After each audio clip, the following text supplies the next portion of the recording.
Have you ever measured your diastasis recti and you thought, oh, I finally went from 6 fingers to just 3 fingers gap. But how come my belly still look like I'm 5 months pregnant? You're not alone. The reason isn't the gap, but it's the depth. Now, I have a question here from one of you guys commented on my last video. She said, thank you so much for this video. After my second baby and second C-section, I noticed my diastasis was 6 fingers gap and the depth is so deep that it takes my whole entire middle finger. Right now, after so many exercises and breathing properly as well as tying my tummy spirally, it's 3 fingers gap, okay? 3 fingers gap now, great. And still, it takes my whole middle finger right here.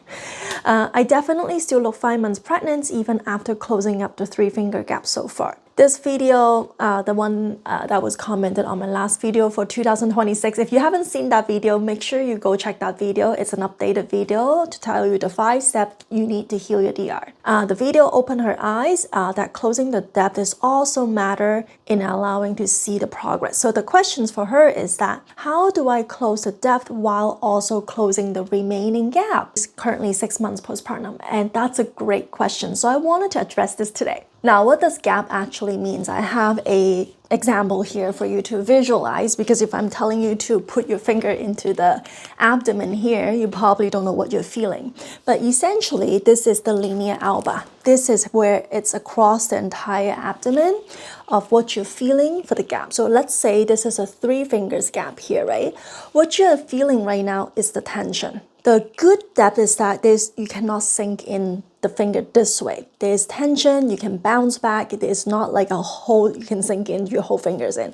It's like a good trampoline, you can bounce back. So if you don't have tensions in your linea alba, this will become very squishy. So you can sink in your finger, you can see how deep it just sinks right in. Versus if you have a good tensions in your linea alba, it bounces back, correct? So what you're doing here is, beside closing the fingers gap so that this gap, this linea alba is much closer together, but you also wanted to have firmness and bounciness. That's why I'm focusing a lot also on the depth, not just the gap here. We wanted to increase the tension, and that's what the question is about. How do you do that? Now, to decrease the depthness of the diastasis recti, what you need to do is to manage the internal core pressure, but also to strengthen the deep core muscles.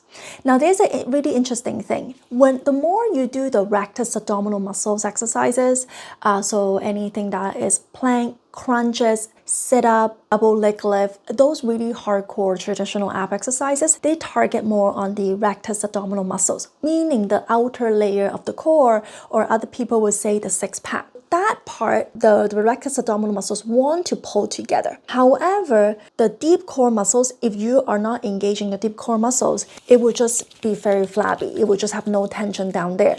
You're only working on the outer core. The gap might appear closer. However, when you work on the deep core muscles inside, you will be able to pull the tension taut. The deep core muscle is actually going to pull apart so that there's firmness and you're able to rebuild that strength under stress, under load, under progressive loading approach. That's why working on the deep core muscles is going to be very beneficial for you to bring this taut. Now, what happened is that the more you do the traditional classic type of core work, it will close the gap. But if you don't engage your core, this will continue to open up down underneath. And so that's why you feel the squishiness. So what we want to do is to be able to close the gap, right? You continue to do the traditional core work that maybe helps you to close the gap. And then you work on the deep core muscles together. All your muscles are balancing each other. So there's the rectus abdominal muscles, there's the inner layer, there's also the obliques muscles that we need to work on. So the whole core work with you together. And that's how you get that firmer and more toned look, alongside with your nutrition, trimming off the body fat, reducing inflammation and bloating. Now, I'll give you 3 simple actionable steps that you can do to train the deep core muscles working with you more. Number 1 is to master your exhale. So if you watch this video right here, I will show you how I am doing a 360 breath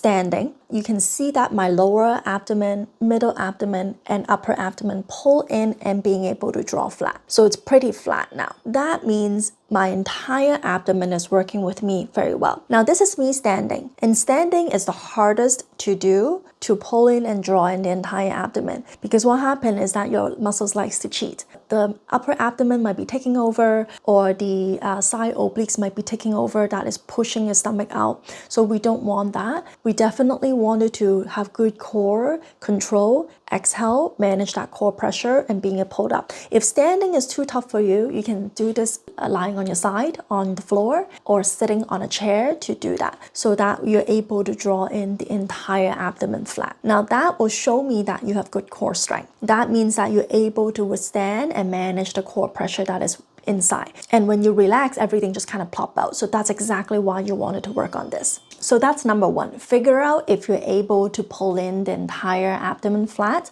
Are you able to do it sitting, standing, side lying? So those are the important factors for you to look at. Which one is the most challenging part for you? Because you wanted to keep adding on it or keep practicing that until you're able to do that. But we don't just stop there, right? Number two, step two is for you to do a variety of exercises using your strong suit. So if your strong suit is being able to lay on your side, then you wanted to do more exercises that is lying on your side. Example would be side clam opener, squeezing a ball. I'll show you an example here, squeezing a ball, or just doing a clam with a resistant band. Remember to do both sides. One side might be stronger than the other. You might want to do side plank, modify side plank to build that strength up. But what you really wanted to do is to be able to do a variety of exercises in different positions. So that brings me to number three, is to be able to stand up and entire abdomen draw in flat. So maybe you can start with some squats, lunges, dumbbells. You can do more upper and lower movement depending on where the bulge is. If you have more upper bulging, like above your belly button, then doing more upper body work would be beneficial for you to help you with closing the gap up in the upper. But just make sure your ribs are not flaring out, like the ribs underneath your boobs here, like it's not flaring out as you're looking at yourself in the mirror. If you have more of that lower belly bulges, that's where you wanted to do more lower leg body movement. I do have how to target your lower belly, lower diastasis recti video in my channels. Search it up, lower diastasis recti, Becky Choi, it should come up. I'll link it down in the description box below as well. So those are the three steps, right? Number one, being able to see which side you can draw in. Number two is to add in exercises that is to your strong suit. Number three is to add resistance and also work on different positions. You don't want to just lie on the floor and do certain things. If you are not able to do it even on the side, then you probably wanted to lie on your back and do more of that classic heel slide, heel tap type of exercises, but it's going to be boring. You wanted to do a variety of things to meet and challenge where your body is at, being able to pull taut. Because if you do more resistant type of exercises with bands or with dumbbells, you'll be able to feel if the stomach is doming or sinking. Your linea alba, where you can put the finger in, is sinking. It will make a shape like this. It will be what I call sinking. So there's a video on my channel talks about it, but it will be like this. What you really want to do is to pull this taut, right? So that it can regenerate the tissues down here, bring strength to your core, and that's how you're gonna really heal that depth. So if you're able to bring down your 6-finger gap to 3 fingers gap, it's already an amazing job. Now it's not about chasing to a 0 gap. It's about bringing tension,